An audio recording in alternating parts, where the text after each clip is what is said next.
अस्सलाम वालेकुम dear students, welcome to my YouTube channel physics found. I am Sanaul Ahmad. आज हम पढ़ेंगे चैप्टर 4 का लेक्चर 12 है और आज का जो हमारा टॉपिक है वो है एक्सरसाइज एमसीक्यूज। अभी हम चलते हैं अपनी एक्सरसाइज की तरफ। और एक्सरसाइज जो है इस बुक की वो दो हिस्सों में तकसीम की हुई है। एक सेक्शन ए है जो कि है मल्टीपल चॉइस क्वेश्चंस, जिसको हम एमसीक्यूज कहते हैं, और दूसरा है सेक्शन बी और वो है स्ट्रक्चर्ड क्वेश्चंस। ठीक है, अब यहाँ हम सेक्शन ए अभी सॉल्व करते हैं इस वीडियो में। और सेक्शन ए हमारा एमसीक्यूज है और सबसे पहले जो एमसीक्यू दिया हुआ है वो है a pair of unlike parallel forces having different lines force produce. इसमें कहता है एक पेयर है जो कि अनलाइक पैरेलल फोर्सेस पे वो एक ऑब्जेक्ट पे डिफरेंट लाइन पे अप्लाई हो रहा है। जब अप्लाई हो रहा है तो वो क्या प्रोड्यूस करेगा, उसके लिए ऑप्शन दिए हुए हैं। कहता है इक्विलिब्रियम प्रोड्यूस करेगा, या टॉर्क प्रोड्यूस करेगा, या कपल प्रोड्यूस करेगा, या अनस्टेबल इक्विलिब्रियम प्रोड्यूस करेगा। ठीक है, तो बेटा इसका जो सही ऑप्शन होगा वो है हमारे पास कपल।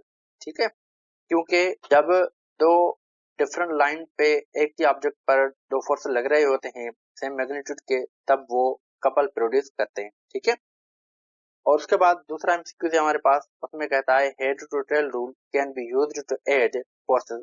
कहता है कि हेड टू टेल रूल के उस रूल के बिहाफ पे हम कितने फोर्सेस जो है ना वो ऐड कर सकते हैं। ठीक है, कहता है कि 2 फोर्सेस ऐड कर सकते हैं, 3 फोर्सेस ऐड कर सकते हैं, या 5 फोर्सेस ऐड कर सकते हैं, या any number of the forces add कर सकते हैं। ठीक है बेटा, तो अगर यहाँ से देखा जाए बेटा तो यहाँ हम जो है ना वो इस हेड टू टेल रूल के हिसाब से हम कोई भी नंबर ऑफ फोर्सेस या वेक्टर्स हम ऐड कर सकते हैं। इसका मतलब ये हुआ कि हमारा ऑप्शन जो है वो एनी नंबर ऑफ फोर्सेस होगा। ठीक है, मतलब हम कितने जितने चाहें उतने हम फोर्सेस ऐड कर सकते हैं, या जितने चाहें उतने हम वेक्टर्स ऐड कर सकते हैं। ठीक है, अब तीसरा एमसीक्यू दिया हुआ है, उसमें कहता है a force of 15 Newton makes an angle of 60 degree with horizontal, it's vertical component will be. Basically ये एक प्रॉब्लम दिया हुआ है बेटा, और उसमें कहता है कि एक फोर्स है जिसका मैग्नीट्यूड है 15 न्यूटन और वो एंगल बना रहा है हॉरिजॉन्टल लाइन से 60 डिग्री। ठीक है, अब कहता है कि उसका वर्टिकल कंपोनेंट हमें बता दें कि वो कितने मैग्नीट्यूड का बनेगा। अब सबसे पहले हम क्या करेंगे बेटा कि इसके हम डेटा बनाएंगे। तो डेटा में हमें जो चीजें दी हुई है वो है, एक तो फोर्स है जो कि 15 न्यूटन का और एंगल दी हुई है 16 डिग्री की, और उसके बाद हमें एफ वाई कंपोनेंट मालूम करना है। ठीक है, अब सॉल्यूशन पे चलते हैं बेटा। और सॉल्यूशन में हमने ऑलरेडी रेजोल्यूशन ऑफ वेक्टर में एक फार्मूला बनाया हुआ था बेटा, जो कि था F Y is equal to F sine theta. ठीक है, मतलब कि वाई कंपोनेंट को फाइंड करने के लिए हमने ये फार्मूला बनाया हुआ था कि एफ साइन थीटा। ठीक है, जब भी हमें वाई कंपोनेंट मालूम करना होगा और हमें रिजल्टेंट वेक्टर मिला होगा और डिग्री हमें मिली होगी तो हम ये फार्मूला यूज करेंगे। ठीक है, F Y is equal to F sine theta. ठीक है, अब हमें क्या करते हैं कि इसमें हम वैल्यू पुट करते हैं, जैसा कि हमें फोर्स दिया हुआ है 15 न्यूटन और एंगल हमारे पास 60 डिग्री। ठीक है, अब उसके बाद देखते हैं बेटा कि साइन 60 जो है वो बराबर होती है 0.866 के। अब हम क्या करेंगे कि 15 को मल्टीप्लाई करेंगे 0.866 से, तो हमारे पास आंसर आता है 12.99, या हम इसको राउंड ऑफ करके इस तरीके से भी लिख सकते हैं कि F I equal to 13 newton. तो यहाँ हमारे पास जो आंसर आ गया है बेटा वो है 13 न्यूटन। अगर यहाँ इस ऑप्शन में देखें कि यहाँ 13 न्यूटन है तो हाँ ये हमारे पास सी ऑप्शन आ जाता है जो कि है 13 न्यूटन। ठीक है, इसका मतलब ये हुआ बेटा कि जब एक फोर्स जो होगा वो 60 डिग्री की जो एंगल बनाएगा हॉरिजॉन्टल, तो उसका जो वर्टिकल कंपोनेंट होगा उसका मैग्नीट्यूड बनेगा 13 न्यूटन। ठीक है, अब उसके बाद फोर्थ एमसीक्यू पे चलते हैं बेटा। तो उसमें कहता है a body is in equilibrium when it has.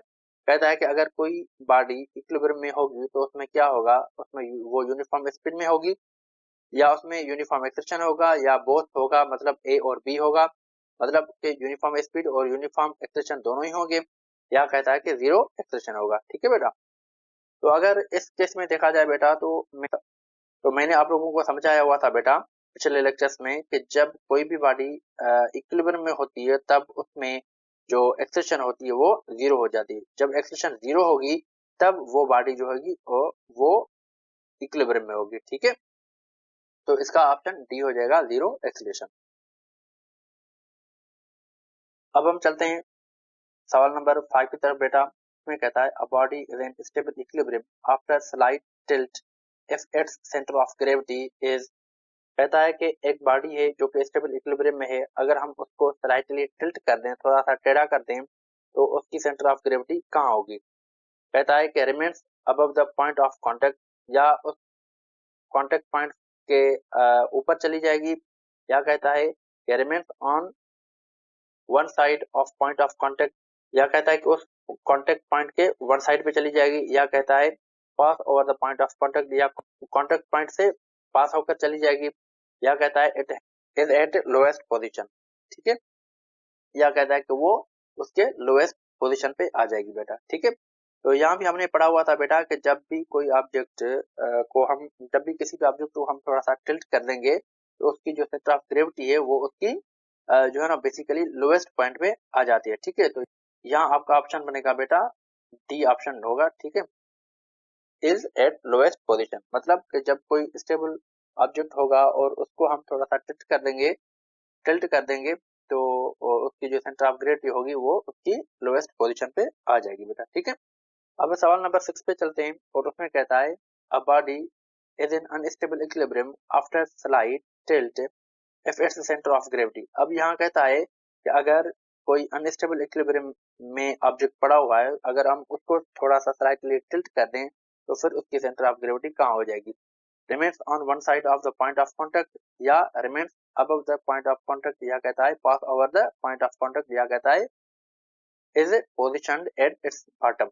ठीक है, तो ये तीनों ऑप्शन वही सेम रहे, एक ऑप्शन हमारे यहाँ चेंज है बेटा। ठीक है, तो बेसिकली वही हमारा ऑप्शन होगा कि जब अनस्टेबल इक्विलिब्रियम में कोई ऑब्जेक्ट पड़ा होगा, मतलब होगा, और हम उसको थोड़ा सा टिल्ट कर देंगे, तो उसकी जो सेंटर ऑफ ग्रेविटी होगी वो उसकी बॉटम पोजीशन पे आ जाएगी बेसिकली। ठीक है, अब उसके बाद सवाल नंबर 7 की तरफ चलते हैं बेटा।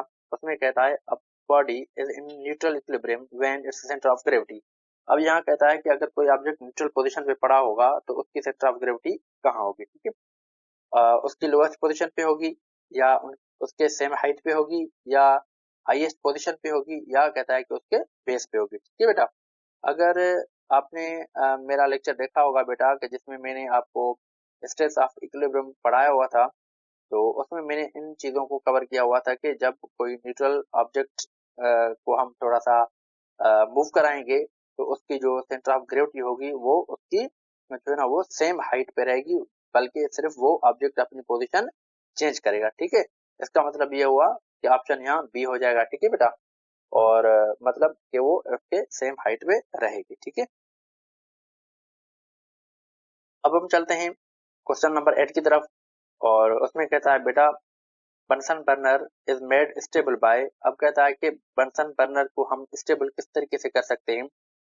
बेसिकली बंसन बर्नर क्या होता है कि एक किस्म का लेबोरेटरी चूल्हा होता है। ठीक है, जो लेबोरेटरी में हम यूज करते हैं और किसी चीज को रिएक्शन दिलवाने के लिए या हीट अप करने के लिए, मतलब ठीक है, इस तरीके का एक चूल्हा होता है। इसके लिए कहता है कि इसको हम जब स्टेबल रखना चाहें, इसको हम जब खड़ा करना चाहें, ठीक है, तो किस तरीके से हम उसको स्टेबल रखेंगे। ठीक है, अब कहता है कि उसका हम उसकी अगर हम लेंथ बढ़ा लें तो वो स्टेबल होगा, या कहता है कि उसका हम मास बढ़ा लें तभी स्टेबल होगा, या कहता है कि उसकी जो बेस एरिया है उसको हम इंक्रीज करें तब जो है ना वो स्टेबल होगा, या कहता है कि उसकी बेस एरिया को हम जब हम यहाँ बढ़ा दें तब वो स्टेबल होगा।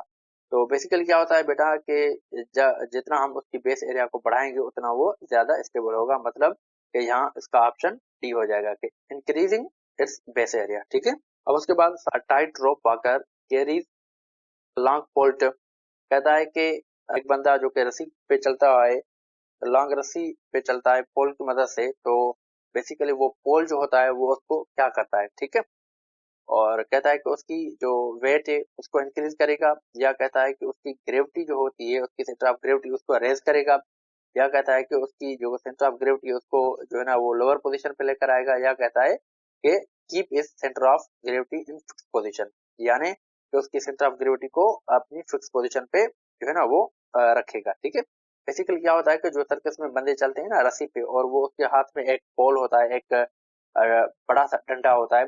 तो बेसिकली उसके लेने का मतलब ये होता है कि उनकी जो सेंटर ऑफ ग्रेविटी हो है ना उस बंदे की, वो उसकी लोअर पोजीशन पे आ जाए। ठीक है, तो यहाँ हमारा ऑप्शन होगा lower is its centre of gravity. ठीक है, lower is centre of gravity. ठीक है, अब उसके बाद सवाल नंबर 10 पे चलते हैं बेटा, जो कि हमारा आखिरी एमसीक्यूज है। उसमें कहता है कि stability of a racing car is increased by. अब यहाँ कहता है कि जो रेसिंग कार होती हैं उनकी जो स्टेबिलिटी होती है वो किस वजह से इंक्रीज होती है। इंक्रीजिंग इट्स हाइट, हाइट को बढ़ाने से उनकी स्टेबिलिटी इंक्रीज होगी, या कहता है raising its centre of gravity, या उसके सेंटर ऑफ ग्रेविटी के बढ़ाने से मतलब कि उसकी स्टेबिलिटी बढ़ेगी, या कहता है कि डिक्रीजिंग इट्स विड्थ, या उसकी चौड़ाई जो होती है उसको डिक्रीज करेंगे तब जो है ना वो उनकी जो है ना वो स्टेबिलिटी बढ़ेगी, या कहता है कि lowering its centre of gravity, या कहता है कि उसकी सेंटर ऑफ ग्रेविटी को जितना हम हो सके वो कम रखें। ठीक है, तो जब भी कोई स्पोर्ट कार बनाई जाती है बेटा तो उसकी सेंटर ऑफ ग्रेविटी उसकी लोअरिंग पोजीशन पे रखी जाती है ताकि गाड़ी स्टेबल रहे। ठीक है, तो इसका मतलब ये हुआ कि हमारा ऑप्शन डी जो है वो करेक्ट है, मतलब royal lowering its centre of gravity. ठीक है, ये हमारे 10 एमसीक्यूज थे बेटा इस चैप्टर के, और इंशाल्लाह नेक्स्ट लेक्चर में हम जो है ना वो आगे सेक्शन बी पढ़ेंगे और उसके हम बेसिकली न्यूमेरिकल करेंगे। इंशाल्लाह नेक्स्ट लेक्चर में फिर मिलेंगे, तब तक के लिए अल्लाह हाफिज।